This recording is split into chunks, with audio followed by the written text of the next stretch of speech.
Bonjour à tous et bienvenue dans les Trends Talk. Aujourd'hui, dans les Trends Talk, on est ravi d'accueillir Aurélie de Kegeler. Aurélie, bonjour. Bonjour. Alors Aurélie, elle dirige le réseau Entreprendre à Bruxelles et avec elle, on va parler un petit peu des réseaux d'entrepreneurs et de l'aide qu'ils peuvent apporter, du soutien qu'ils peuvent apporter aux entrepreneurs, aux startups, aux scale-up qui font face évidemment à des difficultés avec la crise qu'on connaît tous. Alors Aurélie, on peut peut-être commencer par une petite présentation. Tu peux te présenter toi et puis présenter un peu le réseau Entreprendre, vos activités. Tout à fait. Donc voilà, hein, moi je suis Aurélie. J'ai rejoint Réseau Entreprendre il y a 3 ans et demi après un parcours corporate dans la finance assez classique. Et en fait, j'étais d'abord responsable de la sélection des projets qu'on accompagne chez Réseau Entreprendre. Et puis j'ai repris la direction de l'association il y a 1 an et demi maintenant. Et donc voilà, je suis ravie, ça m'a changé complètement d'univers, mais voilà, d'avoir atterri dans un monde plein d'énergie comme celui de l'entrepreneuriat à Bruxelles, c'était vraiment un super mouvement pour moi. Et Réseau Entreprendre, donc, c'est une association, une ASBL qui est née il y a 35 ans, d'abord en France, à l'initiative de la famille Mullier, et vraiment dans le but de créer de l'emploi. Et puis, ça s'est étendu. Et donc, à Bruxelles, on existe depuis 9 ans, mais en Belgique, ça a commencé par la Wallonie, et là, il y a une antenne qui s'appelle Réseau Entreprendre Wallonie qui existe depuis 16 ans. Et donc, l'idée, c'est vraiment de faire accompagner des entrepreneurs qui sont plus au début de leur aventure entrepreneuriale par des entrepreneurs expérimentés sur le long terme, et tout ça dans le but de créer de l'emploi. C'est un peu particulier parce qu'on fait de l'accompagnement vraiment d'égal à égal et de la personne, et donc on essaye qu'il y ait un maximum une relation de confiance qui se crée entre deux entrepreneurs. Voilà, donc de l'accompagnement avec des mentors qui accompagnent un peu les jeunes entreprises et les entrepreneurs. Je voulais te demander peut-être pour commencer, comment ils se portent les membres de ton réseau? C'est une super bonne question. Bon, il y a deux pools d'entrepreneurs chez nous. Donc, il y a un pool d'entrepreneurs qui sont des entrepreneurs qu'on accompagne, qui sont des entrepreneurs qui sont, donc, comme je le disais, plus au début de leur aventure entrepreneuriale, parfois depuis quelques années déjà lancés, mais pas encore très grands, ou en tout cas surtout très maniables. Donc, en général, ils ont des boîtes qui ont été, voilà, qui sont encore facile à pivoter ou à faire pivoter dans des situations comme la situation actuelle. Après, dans ces boîtes, forcément, ce qu'on voit, c'est que on est le reflet parfait aussi de l'écosystème entrepreneurial bruxellois. Et donc, en fait, tous ceux qui sont actifs dans l'ORECA, qui sont actifs dans la mode, dans l'événementiel, ils sont forcément hyper touchés. La mode, on n'en a pas beaucoup parlé, mais donc, en fait, c'est tous des acteurs qui étaient dans un pic de saisonnalité négative au moment du début de la crise et qui se retrouvent maintenant quasiment en période de solde, et donc pour qui c'est vraiment très très compliqué. Donc certains secteurs auxquels on n'avait pas pensé au début qui sont aussi en difficulté. Voilà, on cite toujours l'ORECA, le commerce. Voilà, tout à fait. Et alors, un autre truc, c'est que donc tous ceux-là qui ont été touchés de plein fouet, voilà, ils savaient à quoi s'attendre, c'est fermé, on ne sait pas pour combien de temps, donc c'est très difficile, mais finalement, il n'y a qu'une option, c'est réduire les coûts et geler le cash pour avoir un matelas et tenir. On a quand même 10% de ces entreprises-là qui pensent ou qui pensaient fin avril ne pas passer la crise. Aujourd'hui, je crois que ça se limite à 5% au sein de notre réseau, mais donc ça concerne quand même une série de gens. Et puis après, il y a aussi tous ceux qui continuent à naviguer, mais avec un monde tellement rempli d'incertitudes que c'est compliqué pour eux, et qui, par exemple, ont des modèles un peu plus SaaS ou ils ont des modèles d'abonnement. Et donc, leurs objectifs de 2020 seront atteints, mais par contre, 2021, beaucoup moins facilement. Et pour qui, en fait, cette crise, elle va avoir des répercussions à plus long terme sur leur capacité à aller séduire leurs investisseurs, etc. Donc c'est des choses qu'on va encore voir venir. Pas seulement immédiat, quoi, c'est aussi sur le moyen terme et sur le long terme. Est-ce qu'il y en a qui t'ont parlé vraiment de difficultés profondes, de risques de faillite? Oui, tout à fait. Donc, dans les entreprises qui sont dans l'événementiel, il y en a qui, en fait, dont le modèle est tel que, en fait, c'est impossible pour eux de pivoter facilement, et qui pensaient vraiment devoir mettre la clé sous la porte. Après, c'est là aussi que nous, on intervient. D'abord, comme je le disais, notre modèle, c'est de créer des relations de confiance entre entrepreneurs. Et donc, l'idée, c'est que la parole soit hyper libérée. Donc, pour nous, c'est méga important d'être là, aux côtés de ces entrepreneurs, et de pouvoir leur dire, en gros, il y a d'autres gens dans notre réseau qui sont passés par les mêmes phases que vous, les mêmes moments que vous, à ceci près qu'on est aujourd'hui dans une crise qui peut-être moralement, en tout cas, est plus facile à gérer dans le sens où il y a moins de remise en question personnelle sur ses capacités à gérer un projet, puisque en fait, ce qui se passe est indépendant de la volonté de chacun et de la capacité à gérer une boîte. Mais donc voilà, donc on veut être là présent pour sortir de l'isolement, et puis on organise aussi des comités d'accompagnement de gestion de crise qui permettent vraiment de mettre les choses à plat et de voir en fait quelles sont les options, comment est-ce qu'on peut gérer cette situation. Alors, on va en parler tout de suite. Alors, je voulais aussi peut-être te demander comment est-ce que les mentors, eux, de leur côté, ont réagi? Ils se sont mis en contact directement avec les entreprises qui soutiennent? Qu'est-ce qu'ils ont pris comme action en premier lieu quand tout s'est un petit peu déclenché? Ouais, bah, c'est une super bonne question. En gros, c'est là aussi qu'on voit que nos clients, c'est aussi les mentors qui accompagnent les boîtes qu'on sélectionne. Et donc, il y a toute une partie d'entre eux qui étaient en fait vraiment dans des grosses questions, un stress très très fort parce que souvent eux ils ont des plus grosses boîtes à gérer et que donc du coup ils devaient faire face, et en même temps une espèce d'énergie qui s'est dégagée de Réseau Entreprendre en fait qui venait vraiment encore plus appuyer sur le bouton de l'impact qu'on a et de pourquoi est-ce qu'un réseau comme celui-ci est nécessaire. Et donc nous on a tout de suite envoyé un appel en fait en disant voilà, il y a plein de nos lauréats, donc des boîtes qu'on suit qui ont vraiment des problèmes. Si vous êtes dispo pour les aider, merci de nous revenir. Et donc on a reçu toute une liste de membres qu'on pouvait mobiliser vraiment spécifiquement dans ce cas-ci. Et puis en effet, ils ont tous été évidemment contacter leurs lauréats et essayer de voir comment dépatouiller les problèmes éventuels avec eux. Ah, tu disais, voilà, c'est beaucoup de gens qui ont eux-mêmes les mains dans le cambouis, qui sont peut-être parfois dans des grosses entreprises, parfois qui dirigent leur propre entreprise. Explique-nous un peu, c'est quoi le profil de ces mentors? Alors ça dépend. Je dirais qu'il y a 50% qui sont en fait aujourd'hui encore à la tête de leur boîte, qui sont parfois très grosses, parfois parce que voilà, ça fait des années qu'ils en sont à la tête. Et donc quand je dis très grosse, hein, le membre qui représente la plus grosse entreprise chez nous, il a 3000 employés, mais c'est une exception. Donc sinon, on tourne plutôt autour d'une centaine. Et alors aussi certains en fait, qui sont des serial entrepreneurs, qui ont des boîtes, on va dire, de 20 à 50 personnes, mais qui ne sont pas à leur première aventure entrepreneuriale. Et puis, il y a, je dirais, 25% qui sont entre deux projets, donc qui viennent de revendre une boîte et qui lancent un nouveau projet ou qui sont dans l'expectative un peu. Et puis toute une autre série, donc plus ou moins 25%, qui sont en fait à la fin de leur aventure entrepreneuriale, fin de leur carrière entrepreneuriale, encore très actifs dans l'âme, qui ont besoin de se rendre utiles, qui sont en général investisseurs dans certaines autres boîtes, pas les boîtes de Réseau Entreprendre, et qui ont envie, en fait, qui ont du temps à donner et qui ont envie d'accompagner. Alors explique-nous un petit peu quel est l'intérêt justement d'un réseau comme celui que tu diriges dans des circonstances exceptionnelles qu'on n'a jamais connues comme celle-ci. Je pense que dans toutes les circonstances, mais encore plus maintenant, notre principale force, et c'est peut-être un peu bisounours, mais c'est vraiment d'être une famille d'entrepreneurs. Donc en gros, quand on se lance dans l'entrepreneuriat, qu'on soit entouré déjà un peu ou qu'on soit pas entouré, en fait, pour moi, et en fait, c'est le message qui sort aussi de chez nos lauréats et nos membres, c'est quand on entre chez Réseau Entreprendre, on se fait vraiment toute une série de contacts comme une famille avec laquelle on peut tout dire parce que les intérêts sont toujours alignés. Donc, a priori, il n'y a pas de conflit, il n'y a pas de relation d'investissement au sein du réseau.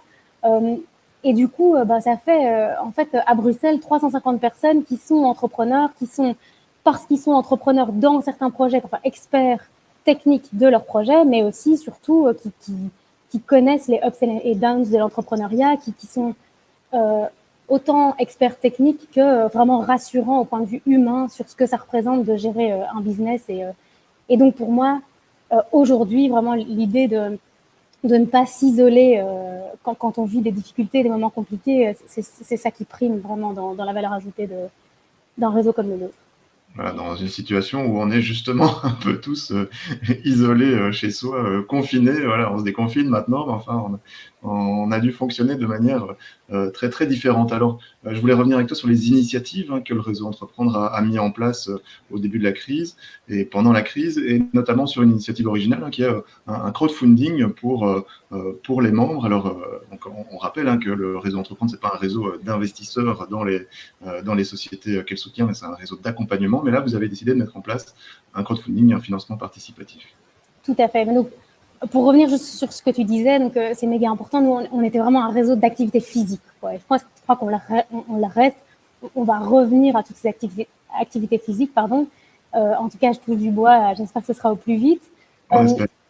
Grâce à ça, ça a permis quand même de créer des chouettes relations entre les gens, et c'est ce qui a fait qu'on a pu tenir ces quelques mois avec des formats qui étaient exclusivement digitaux. Mais voilà, donc on a dû en effet se réinventer. Et alors, dans tous les formats qu'on a lancés, et dans l'idée en fait qu'on devait être là vraiment à 360 degrés en première ligne pour accompagner nos lauréats, on s'est dit, mais tiens, en fait, il y en a plein qui sont aujourd'hui dans une période dans laquelle ils sont en train de stresser parce qu'ils n'auront pas de quoi se payer à la fin du mois, ou parce qu'en fait, ils n'ont plus un euro sur leur compte pour tester un produit qu'ils veulent lancer pour, enfin, voilà, leur pivot, quoi, pour se relancer. Et donc, qu'est-ce qu'on peut faire pour eux? Et justement, donc on avait la possibilité via une plateforme de crowdfunding qui a été financée par la fondation de Grove Petercam, qui s'appelle Jingo. Donc on avait la possibilité de hoster un crowdfunding chez eux. Et donc on trouvait que c'était évidemment une super bonne idée. Déjà parce qu'on a certains membres au sein du réseau, donc certains entrepreneurs expérimentés dont on savait qu'ils seraient touchés et qui seraient à même de participer, mais surtout parce que la demande était clairement là. Et donc on a des solutions de financement qui sont plutôt de nature à prêter de l'argent. Et là, l'idée, c'était vraiment, écoute, tu veux te payer un salaire pendant un mois, ou tu veux payer une admin pendant un mois pour toi pouvoir te concentrer sur ta stratégie et comment tu vas te relancer. On te fait ce cadeau, et on espère que que le rebond du trampoline sera le plus élevé possible. Ouais, je crois que le crowdfunding est encore en cours, il va bientôt se clôturer, Tout à fait. c'est ça? Oui, alors il est encore en cours. Notre objectif, c'était d'atteindre les 20 000 euros. On l'a atteint hier, mais on se met un nouvel objectif d'atteindre 25 dans 6 jours. Donc voilà, on espère qu'on réalisera ça, parce que voilà, on pense que vraiment des montants entre 2 000 et 5 000 euros net cadeaux, en fait, peuvent vraiment aider certaines boîtes Voilà, aujourd'hui. l'appel est lancé. Alors, tu disais aussi tout à l'heure, vous avez mis en place toute une série d'initiatives en ligne, évidemment, parce que voilà, c'est du réseautage. Donc, d'habitude, on se rencontre, et là, il faut faire autrement. Alors, qu'est-ce que tu as mis en place comme structure en ligne? Je pense le plus significatif, et en fait ce qui reflète le mieux vraiment l'ADN de Réseau Entreprendre à Bruxelles, c'est des tables d'échange qui étaient pas du tout thématiques, simplement pour se retrouver, sortir de l'isolement et pouvoir déposer en fait ce qu'on vit.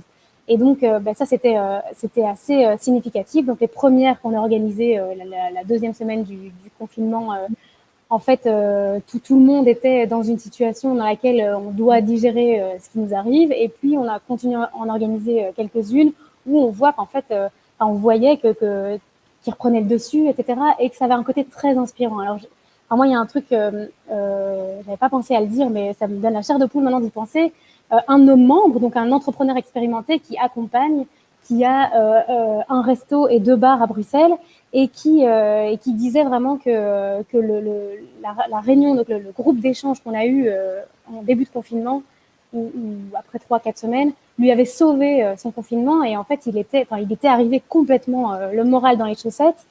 Et de voir d'autres personnes qui étaient en train de rebondir, de relancer plein de trucs, et tout ça, c'était vraiment, ça avait été très fort pour lui. Et, et donc voilà, quoi, ça c'était vraiment je pense le format qui était très très sympa. Après, il y a eu évidemment toute une série de webinaires techniques sur comment est-ce qu'on gère son payroll en temps de crise, comment gérer son cash, comment communiquer aussi avec ses clients, comment gérer son équipe quand on travaille à distance, comment se financer aussi, mais aussi des webinaires avec simplement passer 60 minutes avec des entrepreneurs emblématiques belges ou bruxellois qui font partie de notre réseau et qui partagent en gros comment est-ce qu'eux ont traversé certaines crises et comment est-ce qu'ils traversent celles-ci. Et donc, c'est plutôt de l'inspirationnel, mais de nouveau, on sort de l'isolement, on reprend une bouffée d'air, on se rend compte que d'autres gens sont passés par là et qu'ils sont restés debout. Et pour nous, c'est très important. Aujourd'hui, Et est-ce que ça marche, ces webinaires? Parce que voilà, est-ce que c'est pas trop froid ou est-ce que c'est pas trop compliqué de mettre les gens en relation? Enfin, tu donnais l'exemple tout à l'heure de cet entrepreneur qui en avait retiré beaucoup de choses, mais est-ce que c'est facile à mettre en place? Est-ce qu'on arrive à créer ces relations qu'on a d'habitude quand on se rencontre? Enfin, je pense que le fait de se retrouver tous ensemble dans la même merde, et excusez mon vocabulaire, forcément ça aide quoi. Je veux dire, à un moment donné, on est tous désemparés et donc on n'a qu'une solution, c'est se livrer. Après, cette idée vraiment de parole libérée au sein de Réseau Entreprendre, c'est une des valeurs fondamentales qu'on a et qui fait partie de tout le processus de sélection des entrepreneurs qu'on suit, qui est martelé. Et de nouveau, on est dans un réseau dans lequel les liens se sont construits avant le confinement. Alors, est-ce que ça aurait marché de la même manière si on avait toujours été en digital? J'en sais rien. J'espère ne jamais avoir à tester ça, mais peut-être qu'on y viendra. En tout cas, sans doute, on gardera plus de formats digitaux. Mais donc, globalement, oui. Donc, en fait, il y a toujours dans un groupe un entrepreneur qui est peut-être un peu plus timide ou un peu plus sur la réserve, et puis un autre qui va tout d'un coup être livre ouvert et balancer la sauce, quoi. Et en fait, ça aide simplement aussi les autres à se lancer. Mais voilà, quoi. En fait, ils sont habitués à cet exercice. Alors, bienvenue à tous, tous ceux qui nous rejoignent en cours de route. On est dans les Trends Talks. Les Trends Talks, c'est une initiative de Trends Tendance et de Trends Numérique. On a le plaisir de recevoir aujourd'hui Aurélie de Kegeler, qui s'occupe du réseau Entreprendre à Bruxelles, et on parle de ces réseaux d'entrepreneurs qui donnent du soutien aux entrepreneurs en temps de crise. Donc, n'hésitez pas à poser vos questions en direct ici à Aurélie. Elle se fera un plaisir d'y répondre. Alors, je voulais peut-être te demander aussi qu'est-ce qui te revient un petit peu du terrain, des startups, des scale-up, des entrepreneurs? C'est quoi leurs principaux soucis aujourd'hui? Je pense que c'est l'incertitude, clairement, quoi. Ne pas savoir où on va. Donc, je pense qu'il faut faire la différence aussi entre ces typologies d'entrepreneurs. Mais donc, pour tous ceux qui sont vraiment dans l'oreca, dans l'événementiel, c'est se dire, en fait, en gros, dans quel monde est-ce qu'on va vivre demain et est-ce que mon projet fait encore sens demain, quoi. Est-ce que vraiment je dois continuer? Il y a vraiment cette question de sens qui revient. Pour les autres, j'ai l'impression qu'ils sont encore tous un peu à tâtons, à essayer de sentir en fait comment on fait, etc. Qu'ils en ont profité aussi beaucoup pendant la crise pour mettre en place des projets stratégiques et des choses qu'ils n'avaient pas le temps de mettre en place. Et donc, a priori, plein d'énergie là maintenant, mais vraiment dans l'expectative de ce qui va arriver, quoi. J'ose pas, moi, imaginer encore ce qu'une éventuelle deuxième vague pourrait provoquer chez eux.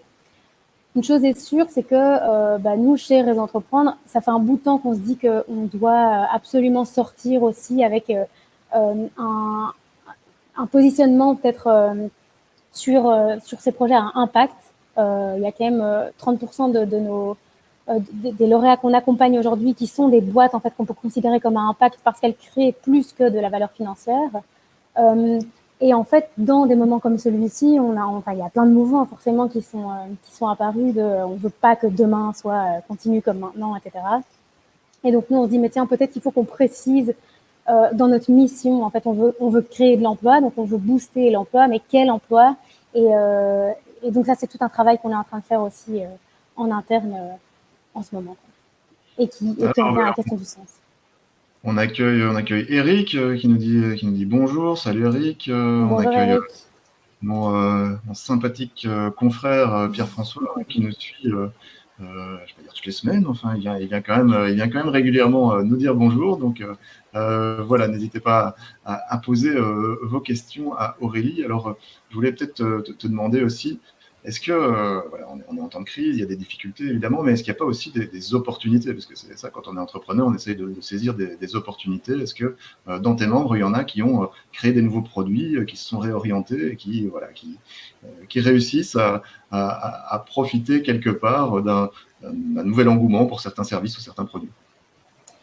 Ouais, alors oui, forcément, quoi. Il y en a qui, depuis le début, se disent voyons le positif et soyons à l'affût d'éventuelles boîtes qu'on pourrait acquérir. Et puis, il y en a d'autres qui, en fait, n'ont pas eu d'autre choix que de pivoter. Et donc, je pense, enfin, voilà, il y en a plein, mais donc je pense là maintenant à Yoga Room, donc des cours de yoga très physiques dans des salles de yoga qui ont dû fermer, qui n'étaient pas du tout digitaux et qui se sont digitalisés, je pense, en 2 semaines. Et donc aujourd'hui, ils ont une offre digitale et une offre physique. Donc pour moi, enfin, vraiment chapeau, quoi, ça a été très très vite et mené de main de maître. Après, il y en a d'autres. Il y a Cheesebox qui sont des bornes, qui font des photos. Tu sais, quand tu es à une soirée, donc tu te mets à la borne et puis tu as 4 photos de toi qui sortent, un espèce de petit photomaton de fête, Alors qui pour ont l'instant, pas lancé. Voilà, et donc eux, ils ont lancé des bornes qui impriment le bas de ton visage sur un masque. okay. Voilà, après, dans ceux qui sont dans l'ORECA, ils sont tous mis à faire du Deliveroo, ou du delivery, pardon, ou de la, Du takeaway? oui, un service traiteur ou de la cuisine à domicile. Donc, enfin voilà, ça c'est des choses qu'on a beaucoup vues.